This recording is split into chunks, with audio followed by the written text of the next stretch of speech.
Hello students, आज आप लोगों को आव्यूह चैप्टर का यानी मैट्रिक्स का एक बहुत ही इम्पॉर्टेंट टॉपिक है। व्युत्क्रमणीय आव्यूह क्या होता है इसके बारे में बताया जाएगा और इसी से संबंधित दो प्रमेय हैं जो कि बहुत ही महत्वपूर्ण है आप लोगों के लिए। तो आप लोग ध्यान से इस वीडियो को देखें, समझें। तो लेट्स स्टार्ट।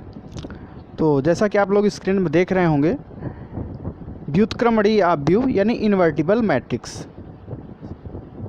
तो कौन सा आव्यूह ऐसा होगा जो व्युत्क्रमणीय होगा और कौन सा आव्यूह ऐसा होगा जो व्युत्क्रमणीय नहीं होगा, इस बात पर हम यहाँ पर चर्चा करेंगे। तो इसकी परिभाषा जैसे कि आपके एनसीईआरटी बुक में दी गई है, तो उसी को हम यहाँ पर आपको बता रहे हैं। परिभाषा है कि यदि ए कोटि M का एक वर्ग आव्यूह है और यदि एक अन्य वर्ग आव्यूह का अस्तित्व इस प्रकार है कि AB बराबर BA बराबर I, तो B को A का व्युत्क्रम आव्यूह कहते हैं। और इसे A ऊपर आपको दिख रहा होगा कि A के ऊपर एक पावर में यानी घात के रूप में -1 लिखा हुआ है।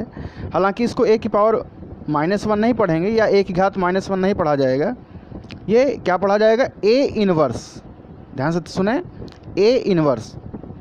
तो इसे A इन्वर्स द्वारा निरूपित करते हैं। ऐसी दशा में आव्यूह A का A व्युत्क्रमणीय आव्यूह कहलाता है। तो आइए इस डिफिनीशन को फिर से एक बार समझते हैं। पहली बात तो ये है कि किसी भी आव्यूह की जब हम बात करते हैं इन्वर्टिबल होने की, तो सबसे पहली कंडीशन तो ये है कि वो आव्यूह कैसा होना चाहिए, वर्ग आव्यूह होना चाहिए। अर्थात उसमें पंक्तियों की संख्या number of rows equals to number of columns होनी चाहिए। तो नंबर ऑफ रोज और नंबर ऑफ कॉलम्स क्या होनी चाहिए, इक्वल होनी चाहिए, यानी कि वो वर्ग आव्यूह होना चाहिए। अगर कोई आव्यूह वर्ग आव्यूह नहीं है तो उसके बारे में हम लोग व्युत्क्रमणीयता की बात नहीं करेंगे। तो जैसे कि डिफिनीशन में आपको कहा गया है कि कोटि M का एक वर्ग आव्यूह है, तो उसकी कोटि M है। अब M/M का मतलब यह है कि M उसमें पंक्तियों की संख्या और M ही उसमें स्तंभों की संख्या है। अब अगर वो आव्यूह, देखिए प्रत्येक आव्यूह, ऐसा नहीं कि प्रत्येक आव्यूह व्युत्क्रमणीय हो, इसलिए ये डिफिनीशन यहाँ पर बताई जा रही है। ऐसा नहीं कि अगर कोई आव्यूह वर्ग आव्यूह है तो वो व्युत्क्रमणीय होगा ही। तो क्या उसकी कंडीशन है कब व्युत्क्रमणीय होगा और कब व्युत्क्रमणीय नहीं होगा, इस बारे में यहाँ पर बताया जा रहा है। कि अगर हम A को कहेंगे कि एक वर्ग आव्यूह है और B का कोई ऐसा अस्तित्व है, तो जाहिर सी बात है B भी एक वर्ग आव्यूह ही होगा और उसकी कोट भी वैसे ही होगी, वही होगी जो M की यानी A की होगी, यानी कोटि M। तो आव्यूह दो हैं, A और B, दोनों ही वर्ग आव्यूह हैं, दोनों की कोटियाँ समान हैं। यहाँ पर जैसा कि बताया जा रहा है कि M है, हालांकि M से आपको कोई यहाँ पर विशेष कार्य नहीं है, तो उसको ध्यान में देने से कोई फ़र्क नहीं पड़ता है। तो यहाँ पर AB बराबर BA बराबर I, यानी A और B का गुणा किया जाए A और B के क्रम में, या फिर B A का गुणा किया जाए B और A के क्रम में।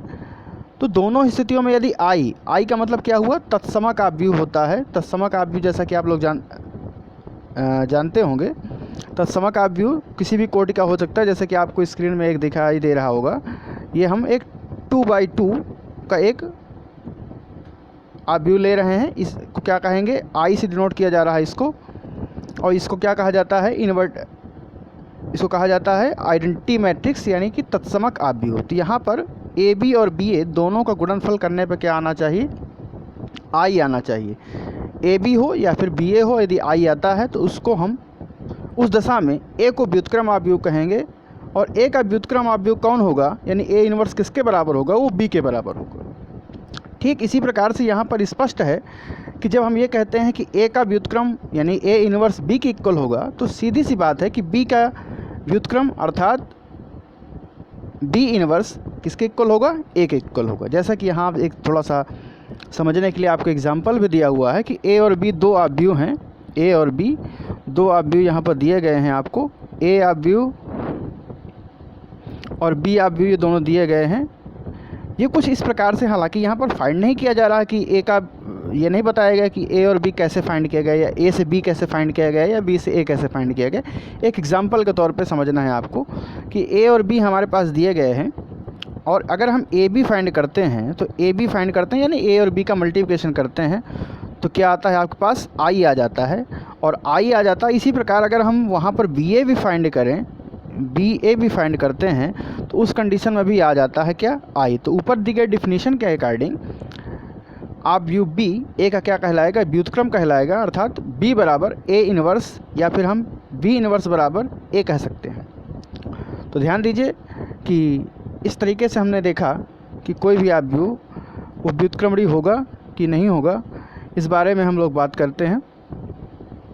इसके बाद हम देखेंगे कि अगला जो आपको बताया जा रहा है वो है व्युत्क्रम ऑफ व्यू की अद्वितीयता, यानी कि यूनिकनेस ऑफ इनवर्स। किसी आप व्यू का कोई आप व्यू यूनिक होता है कि नहीं होता है, उस आप व्यू के बारे में हम यहाँ देखेंगे कि आप व्यू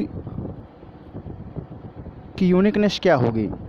तो जैसा कि आप स्क्रीन पर देख रहे हैं, आप व्यू की व्युत्क्रमणीयता के बारे में बताया जा रहा है,